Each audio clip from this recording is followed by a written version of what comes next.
So ஆக placement வந்து ஒரு பை ப்ராடக்டா மட்டும் பாருங்க, அதை வந்து மெயின் ப்ராடக்டா பார்க்காதீங்க. காலேஜ்ல வர்றது நம்மளுக்கு நல்ல தரமான எஜுகேஷன் கிடைக்கிறதுக்கு, நல்ல மாணவர்கள், ஸ்கில் தெரிஞ்ச மாணவர்கள், good communication skills, good attitude, இது 3 விஷயம் இருந்தா 100% பிளேஸ் ஆயிடுவீங்க.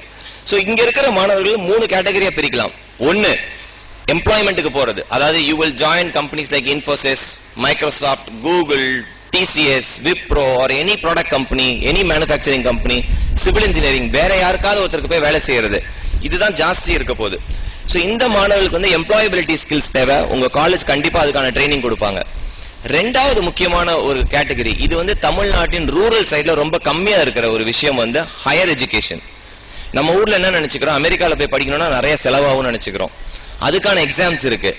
நல்ல மார்க் இருந்து அந்த எக்ஸாம்ஸை கிளியர் பண்ணீங்கன்னா உங்களுக்கு ஃபுல் ரிசர்ச் அசிஸ்டன்ட்ஷிப்போட நீங்க யூஎஸ்ல போய் படிக்கலாம், நல்ல ஃபுல் எய்டோட படிக்கலாம். 5 பைசா செலவு கிடையாது அப்பா அம்மாக்கு. ஹையர் எஜுகேஷன் உங்களால மேல படிக்க முடியும் அப்படின்னா தயவு செஞ்சு மேல படிங்க. மூணாவது இம்பார்ட்டன்ட் ஏரியா, இந்த ஏரியாவே ரொம்ப ஃபேமஸான விஷயம், அதுக்கு தான் ஆண்டர்பிரினர்ஷிப், சுய தொழில் ஆரம்பிக்கிறது.